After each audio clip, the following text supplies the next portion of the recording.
મહેમદાવાદના વાંટવાડીમાં minor કેનાલમાં ભ્રષ્ટાચારની ગંધ. ધારાસભ્યના નિરીક્ષણમાં ખુલ્યા સવાલો. મહેમદાવાદ તાલુકાના વાંટવાડી ગામેથી પસાર થતી 14/2 મહી સિંચાઈ માઇનોર કેનાલના કામમાં ગંભીર બેદરકારી અને ભ્રષ્ટાચારની ગંધ સામે આવી રહી છે. આશરે 4 કિલોમીટર લાંબી આ કેનાલનું નિર્માણ અંદાજે 2 કરોડ રૂપિયાના ખર્ચે કરવામાં આવી રહ્યું છે, છતાં તેની ગુણવત્તા પર મોટા પ્રશ્નો ઊભા થયા છે.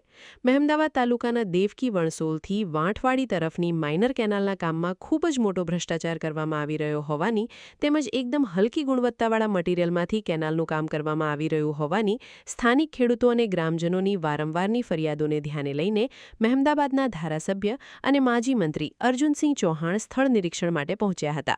નિરીક્ષણ દરમિયાન તેમણે નવી બનેલી માઇનર કેનાલની કામગીરી સામે ગંભીર સવાલો ઉઠાવ્યા હતા. ધારાસભ્ય દ્વારા હથોડી વડે કેનાલની દિવાલ પર પ્રહાર કરીને ગુણવત્તાની ચકાસણી કરવામાં આવી, જેમાં સામાન્ય મારથી જ કોન્ટ્રાક્ટરની કામગીરીની પોલ ખુલ્લી પડી ગઈ. આ ઘટનાએ કામમાં વપરાયેલા સામાન અને બનાવટની ગુણવત્તા અંગે શંકા ઊભી કરી છે. સ્થળ પરની સ્થિતિ જોતા એવું લાગી રહ્યું છે કે કેનાલના તળિયે યોગ્ય લેવલિંગ કરવામાં આવ્યું નથી, તેમજ પીસીસી કર્યા વગર હલકી ગુણવત્તાનું મિશ્રણ વાપરી હાથથી કામ પૂરું કરવામાં આવ્યું છે. દેવકી વણસોલ પાસે નવી બનેલી કેનાલ બેસી જતા સ્થાનિકોએ તેનો વિડીયો બનાવી સોશિયલ મીડિયામાં વાયરલ કરતા સમગ્ર કામની હકીકત બહાર આવી છે. ધારાસભ્ય અર્જુનસિંહ ચૌહાણે ખેડૂતોના હિતને ધ્યાનમાં રાખીને આ માઇનર કેનાલનું કામ ફરીથી યોગ્ય રીતે કરવાની માંગ ઉઠાવી છે.